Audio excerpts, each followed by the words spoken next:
हरियाणा चुनाव का आज प्रचार का अंतिम दिन है और हमारे साथ बात करने के लिए असम के मुख्यमंत्री हिमंता बिस्वा शर्मा जी, जो पलवल में अभी फिलहाल उन्होंने सभा की।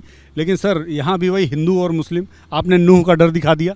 देखिए, हमारा देश में कोई सारे व्यक्ति अभी भी है जो नामांकन देने का समय भी पाकिस्तान जिंदाबाद बोलते हैं। आपने देखा तुष्टीकरण का कारण आज इजराइल, ईरान, पूरा स्थिति कैसे बिगड़ा है। तो हमारा देश में तुष्टीकरण का राजनीति एक रियल पॉलिटिक्स है, एक रियल मुद्दा है। अगर हम नहीं कुछ करूँगा तो हर नामांकन रैलियों में पाकिस्तानी जिंदाबाद आ जाएगा। तो ये पॉलिटिक्स तो हमें करना ही है।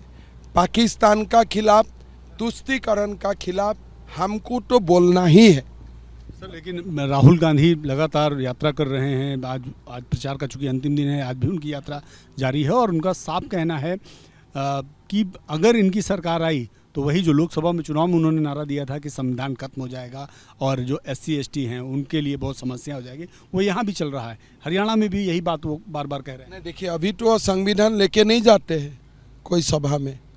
कहाँ चर्चा जरूर कर रहे हैं। नहीं, संविधान कहाँ गया? अभी उनको मालूम हो गया जो संविधान और लोकसभा में दिखा के घूम रहा था, उनका पेज में ही उनका दादी का खिलाफ लिखा हुआ है। अभी उनको मालूम हो गया, इसलिए वो संविधान लेके नहीं घूमते हैं। अब अमेरिका जाके क्या बोला कि आरक्षण देश में खत्म हो जाना चाहिए। अब हरियाणा में लोगों को क्यों गुमराह कर रहा है आरक्षण का नाम में। और मोदी जी ने तो कल झारखंड में बोल दिया है कि जब तक मोदी जिंदा है, बीजेपी है, देश में आरक्षण किसी कीमत पर खत्म नहीं होगा। लेकिन वो तो बार बार कह रहे हैं कि आपकी सरकार आएगी तो आप लोग जो है, जो आप चूंकि जाति जनगणना नहीं कराना चाहते हैं और SC ST का आरक्षण खत्म कर देंगे, यही बात तो वो भी कह रहे हैं। आप देखिए, जातीय जनगणना उनका मुद्दा है क्या? जब नीतीश कुमार जी ने जातीय जनगणना बिहार में करवाया था तो राहुल गांधी ने इसका सपोर्ट किया था क्या? तो ये तो नीतीश कुमार से उन्होंने मुद्दा हाईजैक किया है। राहुल का कोई ओरिजिनल कोई मुद्दा नहीं होते हैं। जो भी लोग बोलते हैं उनको एक एक करके एक चुनाव में वो हाईजैक करता है। चोरी किया हुआ, वो तो चोरी किया हुआ मुद्दा है, सबको मालूम है। सर, आज एक ड्रग रैकेट का खुलासा हुआ दिल्ली में। उसमें 5,000 करोड़ की ड्रग पकड़ी गई और जो सरगना पकड़ा गया उसका संबंध कांग्रेस के साथ बताया जा रहा है। देखिए, तुष्टीकरण का राजनीति, असम में जो भी ड्रग्स पकड़ा जाते हैं उसका पीछे 80% एक्यूज एक वही इकोसिस्टम का होते हैं। हमारा देश को ये ड्रग्स आते कहाँ से? हमारा देश को ख़त्म करने के लिए पाकिस्तान, चाइना, वही सब जगह से हमारा देश तक ड्रग्स आते हैं, हमारा युवा शक्ति को बर्बाद करने के लिए। तो इसीलिए मेरा लगता है कांग्रेस इन्वॉल्व है नहीं है, मैं ये नहीं बोलूँगा, लेकिन पाकिस्तान और हमारा जो देशद्रोही लोग हैं वही भारत में ड्रग्स भेजने का काम करता है। और ज़रूर भारत में एक इकोसिस्टम भी है जो पाकिस्तान को मदद करते हैं। लेकिन बाकायदा बीजेपी के मंच से ये बात कही गई है कि दिल्ली युवा मोर्चा RTI सेल का जो प्रभारी है वो ड्रग रैकेट में शामिल है। नहीं, देखिए, हमारा पार्टी ने कुछ बोला है तो सबूत का साथ ही बोलेगा, ऐसे तो नहीं बोलेगा।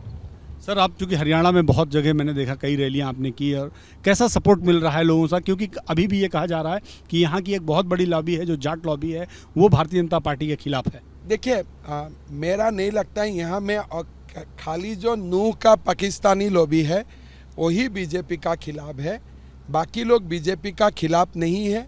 हाँ, हो सकता है कि 10 साल का जो हमारा MLA लोग रहा है, कोई जगह में कुछ असंतोष होगा, पार्टी ने उसको संज्ञान में लिया, काफ़ी सारे कैंडिडेट को भी चेंज किया गया है। तो मेरा नहीं लगता है कि अब ये सब मुद्दा है। क्या लगता है आपको, हरियाणा में इतने घूमने के बाद, लोगों से मिलने के बाद, आपको क्या लगता है कि हरियाणा में भारतीय जनता पार्टी की स्थिति क्या है, कहाँ तक आप लोग पहुँचे? देखिए, मैं हरियाणा में 4-5 सभा किया हूँ, आज भी 2 सभा करूँगा। और मैं जहाँ जहाँ सभा किया हूँ उससे मेरा इतना ही लगता है कि बीजेपी बढ़िया से जीतेगा। लेकिन हरियाणा एक बड़ा प्रदेश है, हर कॉन्स्टिट्यूएंसी में गया नहीं हूँ, लेकिन मेरा पास जो फीडबैक है बीजेपी बहुत अच्छा कर रहा है और ख़ास करके लास्ट 10 दिन में बीजेपी बहुत अच्छा उभर के आया है।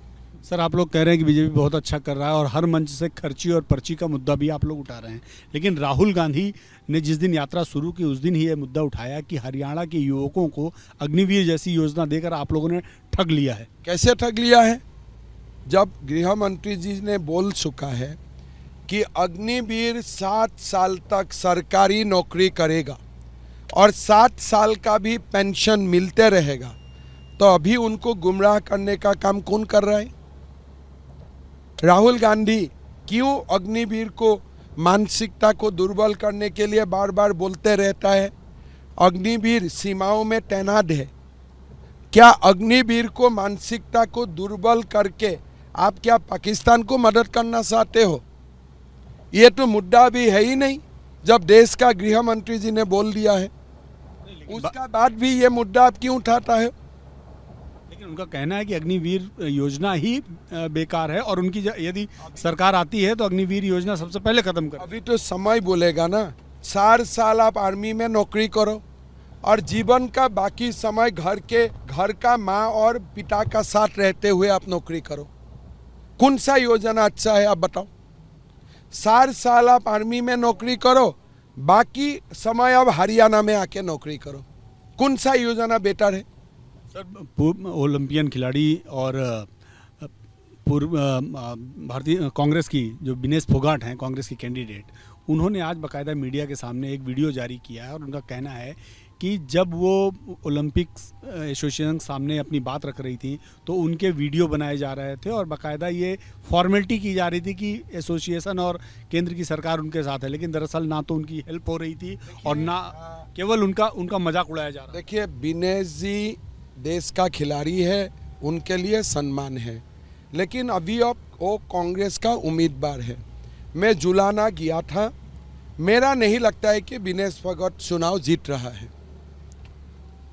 लेकिन उनके वीडियोज को इस तरह से प्रसारित किया जा रहा है कि हरियाणा का यूथ अपने आप को उससे जोड़ कर देखे। देखिए, मैं इतना ही बोलूँगा, अभी वो कांग्रेस का उम्मीदवार है, लेकिन वो देश का एक गौरव भी है, तो इसीलिए मैं उनका कोई टिप्पणी नहीं करना चाहूँगा, लेकिन इतना मैं ज़रूर बोलना चाहूँगा कि जुलाना में शायद वो हार रहा है। आपको लगता नहीं कि कांग्रेस उनके जरिए सेंटिमेंट्स के साथ खेलने की कोशिश कर रही है? देखिए, ऐसा एक खिलाड़ी जो एक बहुत ही विपरीत स्थिति से गुजर रहा है, उनको दलीय राजनीति में लाना कितना अच्छा हुआ है, बुरा हुआ है, चुनाव का बात उसके लिए हम लोग चर्चा करेगा।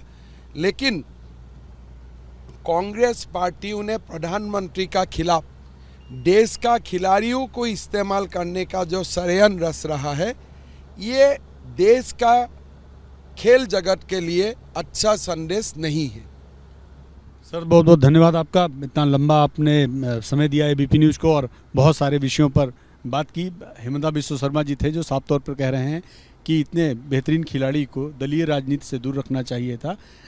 खिलाड़ी के रूप में उनका सम्मान है, लेकिन कांग्रेस कैंडिडेट के रूप में जो बातें कह रहे हैं उससे वो सहमत नहीं। कैमरामैन अजीत के साथ नीरज पांडे, एबीपी न्यूज़, पलवल।